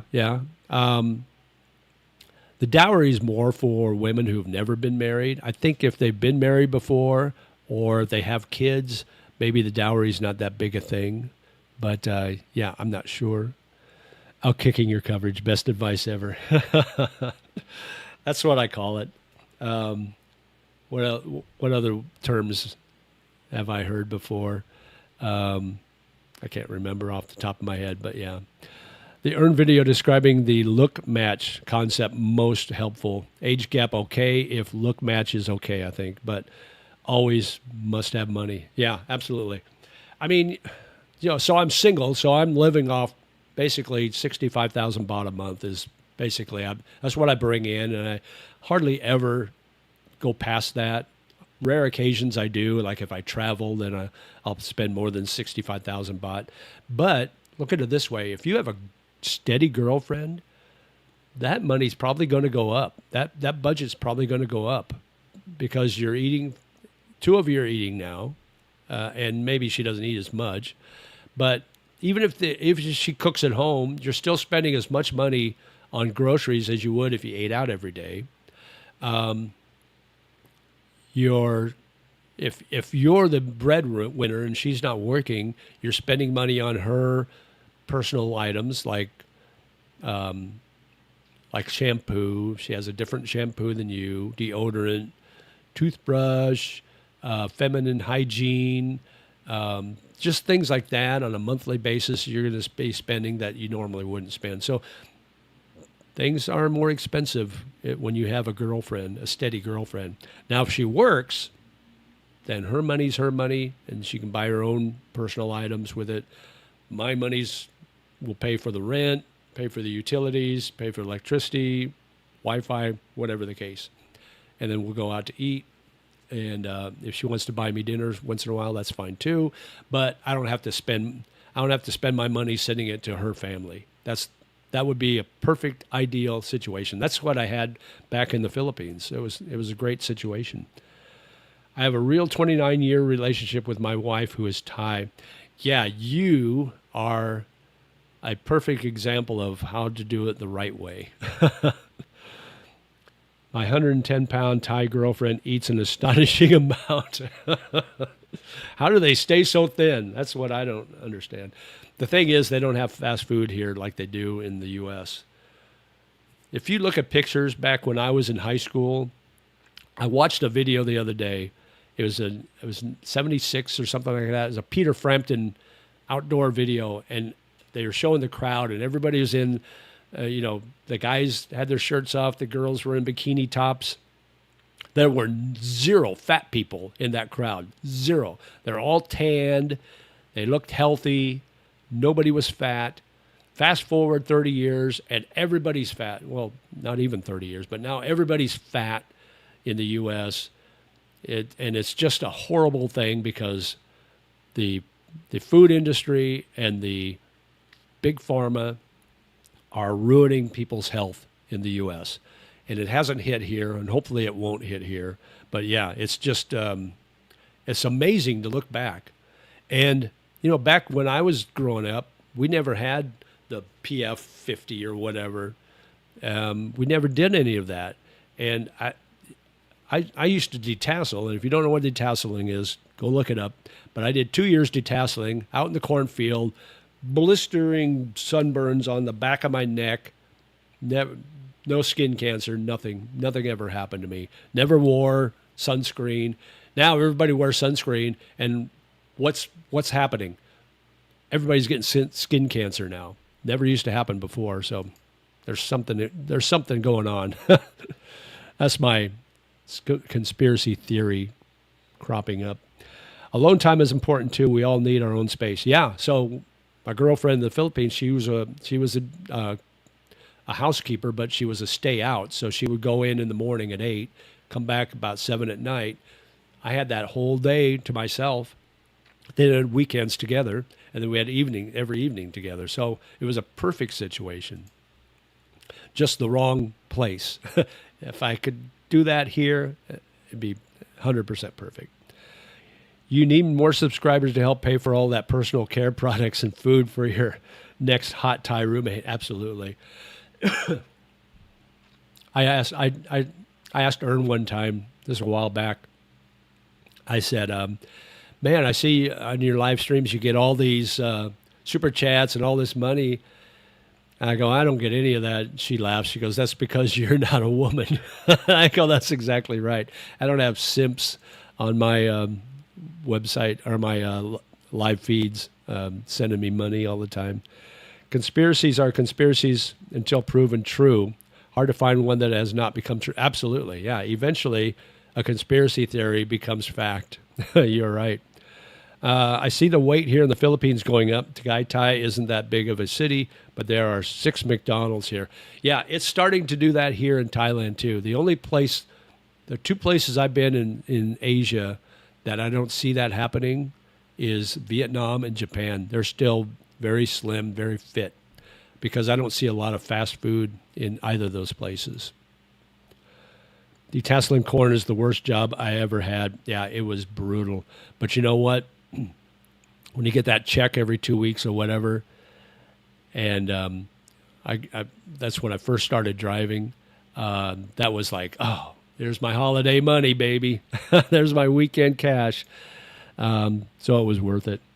I think we would all make an exception to all the rules for a chance with Ern. Oh, come on now. Yeah, I don't know. I don't know if she would date an older guy or not. I mean, her channel is focused around, I think her live stream this morning was talking about gap dating older foreigners. But, that's her niche. So in Japan, they make their fat people sumo to entertain the thin people, right? Can you imagine a skinny sumo wrestler? They have weight classes. Here's the featherweight sumo wrestler, champion of the world. All right, guys, we're at about an hour and 40 minutes in. We'll go another 20 minutes or so, and we'll call it a day. I think we're going to get lucky with the rain, so I think we're going to be able to go golf today. So I'm excited about that. Golfing is my pleasure. It's the thing that gives me the most pleasure is just going out and having a round of golf. Doesn't matter if I golf bad or good. Doesn't matter. It's just feels great. The first time I went out here was a few weeks back, and it was like, oh my God, it was so fun. I just wanted to do it again right away. Detasseling corn is why you laugh at these peeps complaining how hard their job is. Exactly. Yeah, they don't know. They don't know the hardship that we went through when we were kids, walking through 3-foot snowdrifts, 5 miles to school every day, uphill both ways. They don't understand, do they? Picking tomatoes in greenhouses was my worst summer job because of all the wasps. Oh, wow. Yeah, that would suck. Let's see, what else is a horrible job? Well, any restaurant job, bussing tables, doing dishes, working on the farm was not ideal, but I think everybody should do it at some point in their life as a youth. Live on the farm for a summer or two. I would go visit my uncle's farm, or he had a ranch in the summers up in Cody, Nebraska, and that was a blast. I mean, I had those summer times were the best times of my life. I go up there and eat breakfast with all the ranch hands, and we'd go on these cattle drives where they had to move cattle. And my cousin, he was a year or two younger than me, and he and I would ride our horses, and our job was to, when the cattle would cross the highways, we he'd be on one side of the road, I'd be on the other side of the road. It wasn't a highway, it was a county road. And we'd hold this rope up so the cattle wouldn't go down the road, and we'd go across the road instead. So that was our job. But I felt like Rowdy Gaines and Rawhide, moving cattle. We're always rawhiding, but we never end up anywhere. Will you be appearing on other channels soon for interviews? YouTube keeps sending me the old one you did with Everyman in the Philippines. Oh, wow, that's a long time ago. Do people cold call you? So I interviewed Ern this past week, and I will edit that video, and I will probably post that on the members page this week, and I'll probably go public next week. Ern interviewed me, but she wasn't happy with the interview. She said, "Well, we're not looking at the camera, so I want to do it again when I get back from Turkey." She's going to Turkey this week, and she'll be back in a week. So probably do it again with her. But you know what? She's so funny though, because to me it's like, if you ever watch any podcasts, like if you watch, who are those guys? Well, any of them, any of the podcasts on YouTube, they don't look at the camera. They look at each other. But she's like, she feels like she needs to look at the camera and look at her audience, look at her subscribers. So, which is fine. So we'll probably redo it when she gets back. But yeah, her interview with me, I told her to do it all on her own. It's like, here's the topic. You give me 8 or 10 reasons, and I'll just interview you, and basically you do all the talking. So it was a pretty easy interview, but I'll edit that this week probably and get that posted. But yeah, that's the only one I've got coming up. I did one on Cal's channel about a month or so ago. So if you haven't seen that yet, check that out. Speaking of golf, JJ, are there a lot of courses near you, or do you tend to play the same course? Well, this will be the same one I played. This will only be the second time I've actually played golf other than the driving ranges since I moved out here. So that's why I was so excited the first time, and I'm super excited now. But a couple of friends of mine and I are planning on a trip back down to Hua Hin and doing a golf weekend there again. So there's some that are close by. Some you have to probably take a grab, and it'll take you a little bit to get there, but not too bad. Like I think the course we're going to today will probably take about a 30-minute grab ride. Cropping tobacco sucks. Yeah, that sounds like it sucks. Pretty Daddies is a good place to book nice eye candy. Pretty Daddies. What's that? What's Pretty Daddies? A good place to book. Is that what is? Oh, Pretty Caddies. Okay. Pretty Caddies. Yeah, there's a couple of, so we'll go out to the course today and we'll get assigned a caddy. That's the neat thing about Asia is you have to have a caddy. So we'll get assigned a caddy, and they'll be the course caddies, which are okay, but they know the course really well, so that's nice. So they know the distances, they know how to read the greens, so that's important. Or you can go online. There's a couple of online places. Pretty Caddies, I guess, is one. There's another one where you can actually find a caddy to meet you at the course and caddy for you, and those girls will, so the course caddies will be all covered from head to toe. You won't be able to, you'll see a little bit of their eyes. That's about it. But the ones you hire, they'll come out in their little skirts and their little tops, and they look like they're ready for the LPGA tour, and they look fine. And but you pay a little more for those. So I think when we go to Hua Hin and go to the courses there, we'll probably order our online caddies and do it that way. So, but yeah, I know what you mean now. Not Pretty Daddies, Pretty Caddies. Related to golfing and pain, have you healed up from your motorcycle? Yes, I'm 100% healed up. Everything's fine. I got my power back and my swing, my golf swing, so everything's good. Wasps pollinate, but also are attracted to scents. You know, when we used to do, when I was in Lafayette, Indiana, and we were the flagship station. Our radio station was the flagship station for Purdue football. We did the tailgate show every day there, and in the falls in the Midwest, in the falls, like late September, October, you get those Indian summer days where it warm up and really nice and feel good, but the bees would be out. So we found out that if you take cucumber slices and put them around your table outdoors, it'll keep the bees away for whatever reason. So that was kind of a hack for us. We put cucumbers around our broadcast booth or table so the bees wouldn't swarm us. So yeah, they're definitely attracted to different scents. I was a dishwasher in high school. It's why I can't stand durian. Oh, wow. Yeah, we never had durian in the U.S., but I washed a lot of dishes in my day. Even when I was unemployed, I had to work somewhere, so I worked at different places washing dishes. I may give you the opportunity one day to kick my ass in golf. Sounds like a deal. Let's do it. Erin does most of her live streams on SOA 11. She does, let me see, she does it outside a coffee club. And I think that's at the end of SOA 11, yeah. But there are a few different coffee clubs around.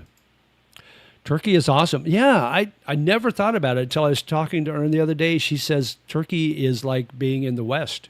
It's like being in a European country. Everybody's blonde hair, blue eyes, and all that. So that's why she likes it so much. So yeah, I'll have to check it out. Durian smells exactly like rotting restaurant trash. Oh God. Thankfully, I don't have a sense of smell, so I don't have to worry about that. Mo Scooters in Hawaiian. What's Mo Scooters? Tom Brady was golfing in Ireland a few weeks ago with his father. Okay, cool. Oh, no scooters in Hawaii. No, not for me. None. No more scooters for me. Grab. That's it. Grab cars. Bought a Lazada lefty driver just to go to the range.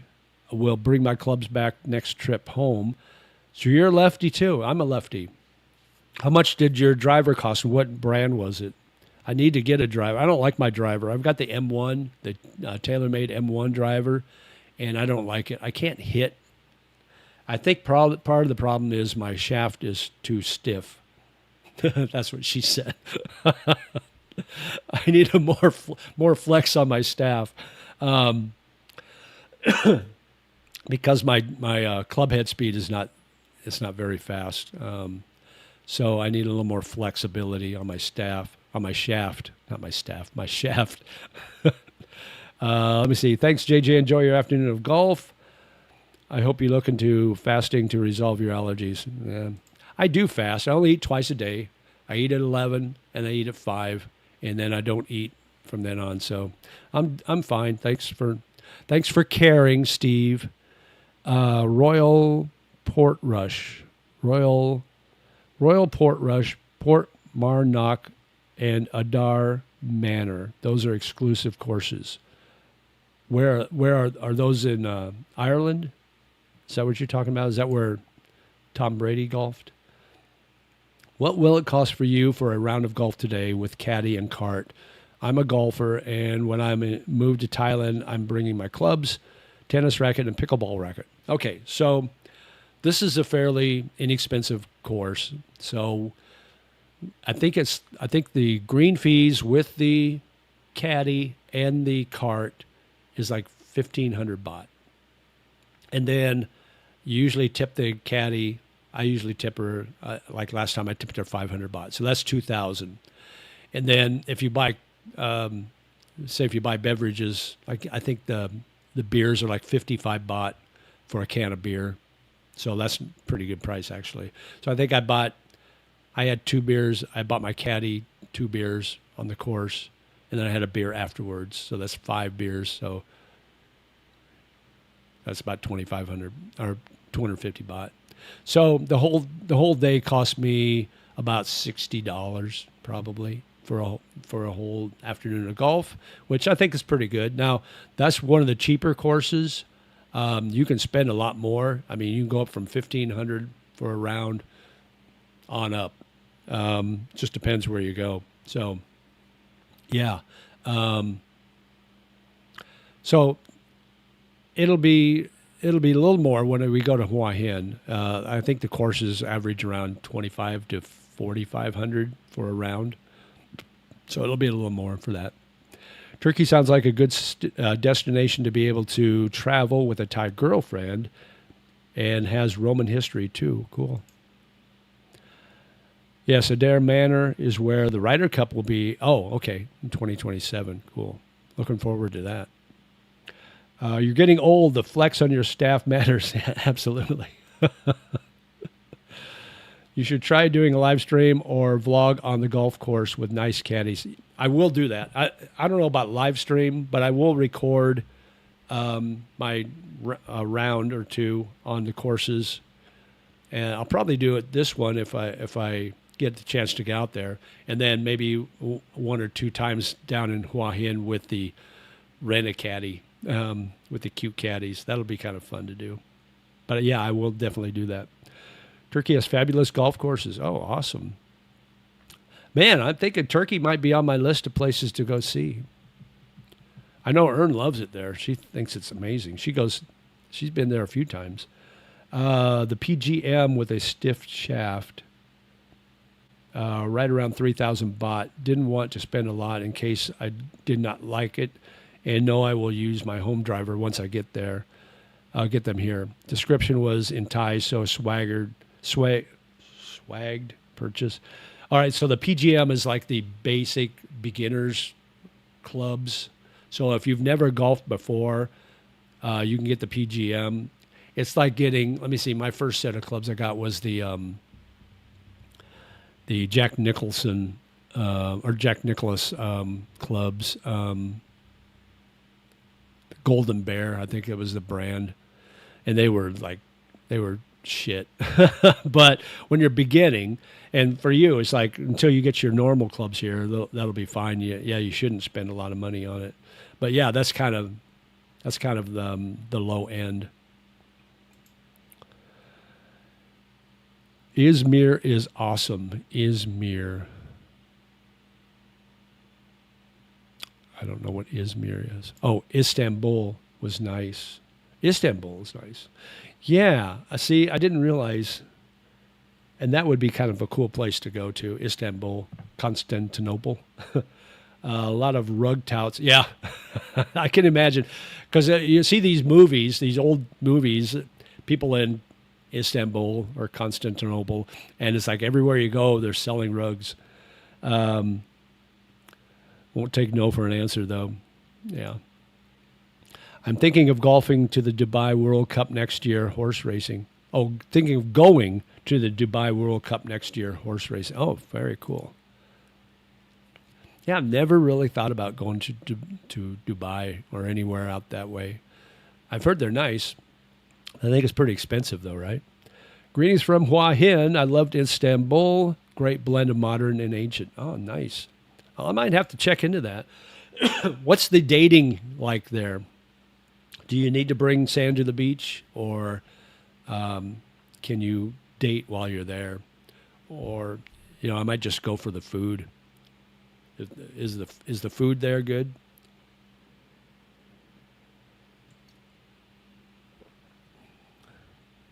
Those are the two reasons I would go. Probably not the dating, but definitely the food. For sure, the food. Food is a big part of my life.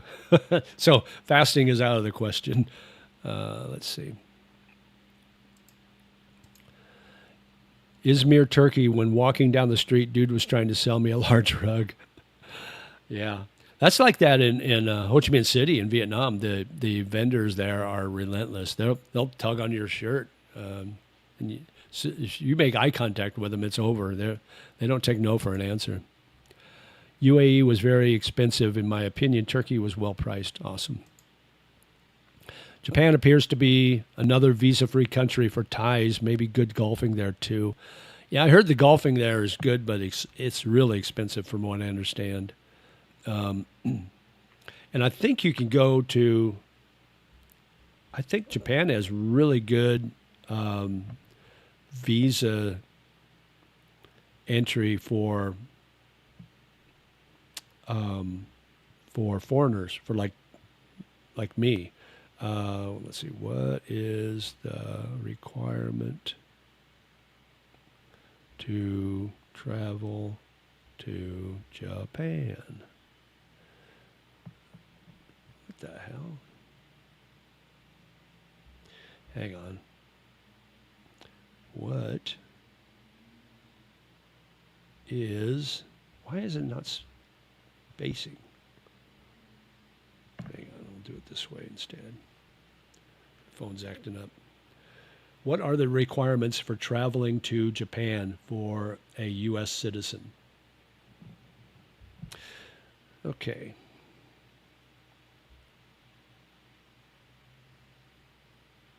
I think they're pretty good.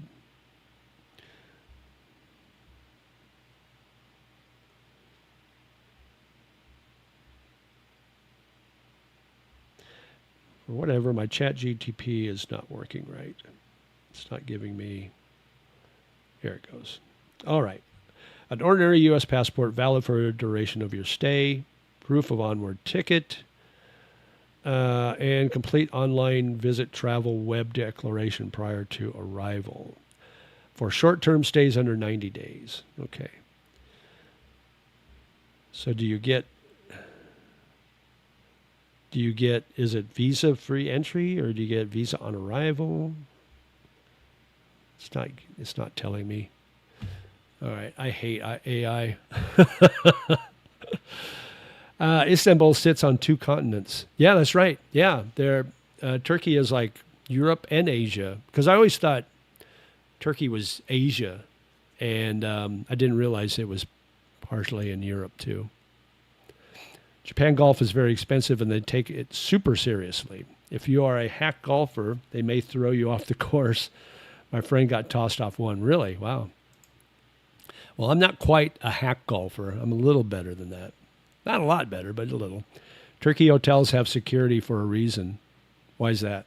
Well, most hotels have security. What do you mean security? You mean like cameras or like guards at the door? What is the reason for that? Come on, Ken, tell me. Inquiring minds want to know.